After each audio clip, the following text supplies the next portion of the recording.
Hello, everyone. This is Real Estate with Raza with our weekly update. This week, we'll be talking about three things. The first is interest rates, how they're affecting buyers. Second is renovations, when you renovate as a buyer, when you first purchase your home, or as an investor, when you're looking to buy, renovate, and flip that property for a profit. And the last thing we're looking at is what's happening with the sellers and how the interest rates are affecting the seller's market, and with some recommendations on what to do to get your home sold in these types of conditions. So let's get started. Now, the first thing is interest rates. Now, throughout the year, as everyone knows, interest rates gone up considerably. Where I think on December 7th is the next interest rate of this year where the Bank of Canada is meeting, and they're going to be raising it to all the way to 4.5%, the Bank of Canada rate, which will lead to about anywhere from 5.5% to 6% interest rates on a 5-year for a mortgage with any of the big banks. So as a buyer, we're noticing when we speak to them on a daily basis is they're very confused, and a lot of them are scared. The reason is they look at the interest rates and they think about their qualifying amounts, and that amount is shrinking every time the rates are raised.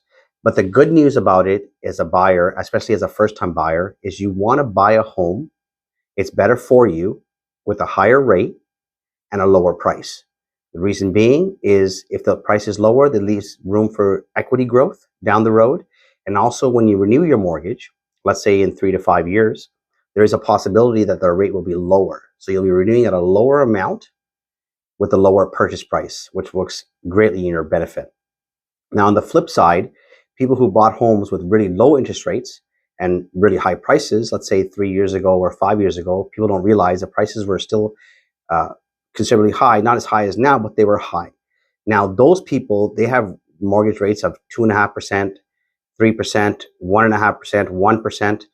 And they're going to be renewing into, I think it's January of 2023 and February of 2023. There's going to be a massive amount of mortgages renewals coming onto the market. And these people will renew at anywhere from 4 to 6%, depending on what type of rate they take.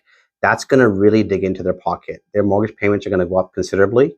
And that's going to affect their overall choices, like things like their car payments, how many dinners they go out to, how many vacations they can take. So it can really change your lifestyle depending on the rate you have on a renewal.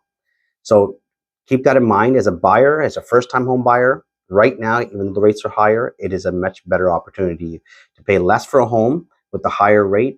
As the benefit is, as I explained earlier, there's still room for equity growth, and the renewal amount or the rate could be much lower for you or lower. The second thing is renovations. I know a lot of buyers will come into the marketplace and they'll think about, we'll buy a house. Don't worry, we'll renovate the washroom, we'll renovate the kitchens, we'll put in new flooring. There's lots of ideas people have. We'll renovate the basement so we can rent it out. Now, keep in mind that if you're thinking of doing that as a home buyer, a person who's going to be buying a home to live in, that you may want to hold off because supply costs are considerably higher and labor costs are considerably higher. And what we mean by that is the supply chain all over the world has caused a shortage. And then we're talking shortages in copper wiring, in lumber, in drywall, and also in labor. So whatever it costs, if you want to go ahead with it, if you're thinking it's going to cost you $100,000 to renovate, whatever you're thinking, it's probably going to cost you closer to $150 to $170. And in some cases, it's going to be double. So you might want to still buy that property, but those renovations, you might want to hold off for at least a year or so and see if the supply chain opens up and things get better. Now, as an investor, in the last 5 to 10 years, investors have made an incredible amount of profit buying homes, renovating them, and flipping them because we were in an uptrending market. Now, remember that term, uptrending market, because what would happen is someone would buy a home as an investor.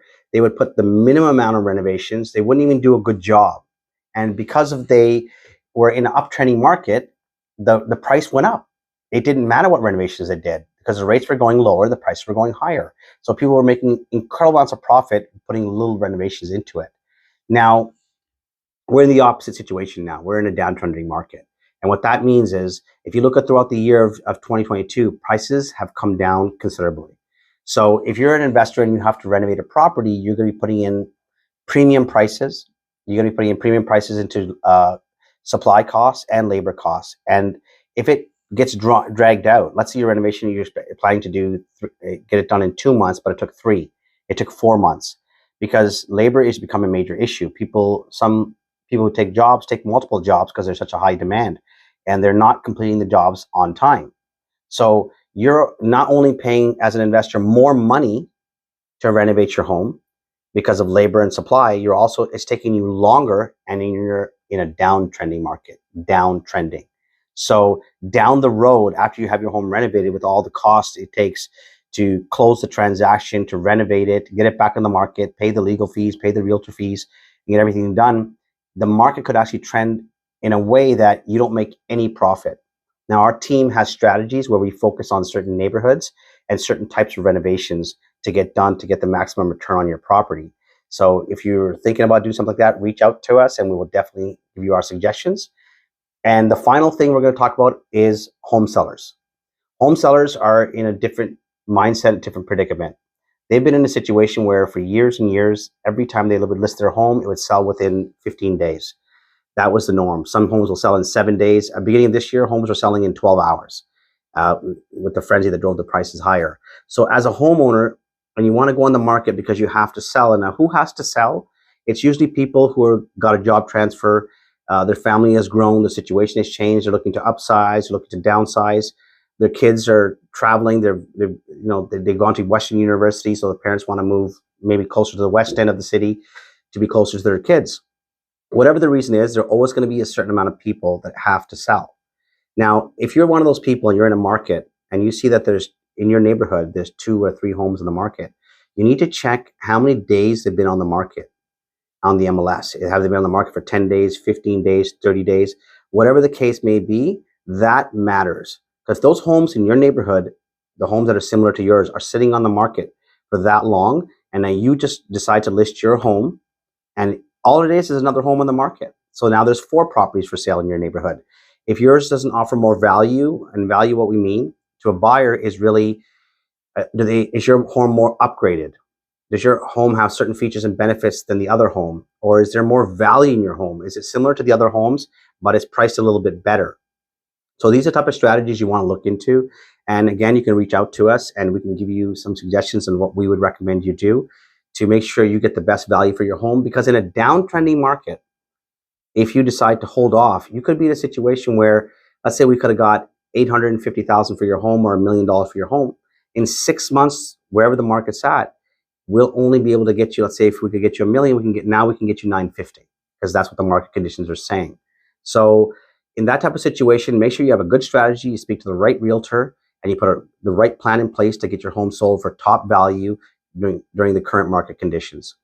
And keep in mind, right now we have about 7,100 homes in the market, all of GTA. Out of those 7,100, about 3,400 of those homes, which would be about 42% of those homes, have been on the market for longer than 30 days. Now, those homes, if they're going to be on the market for longer than 30 days, it's probably because they're overpriced, they're under-renovated, the sellers are not willing to negotiate. Some sellers, unfortunately, and you feel bad for them because they missed out on that January, February, March price, and some are still trying to get it or holding off thinking they're going to get it again. And the way the market is trending, it doesn't look like those types of prices are going to be back for many years. I think we're going to be headed this direction for about a year to 2 years. And then from there, we'll see where the rates are at. We will evaluate the market next year and kind of have an idea what direction we're going in.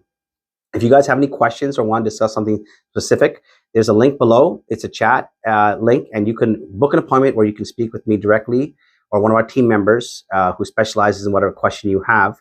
And we can set up a 15-minute or even a 20-minute, half-an-hour call for you, whatever you need, and discuss what strategy works best for you. And until then, thank you so much, guys. I'll see you guys next week, and take care. Bye-bye.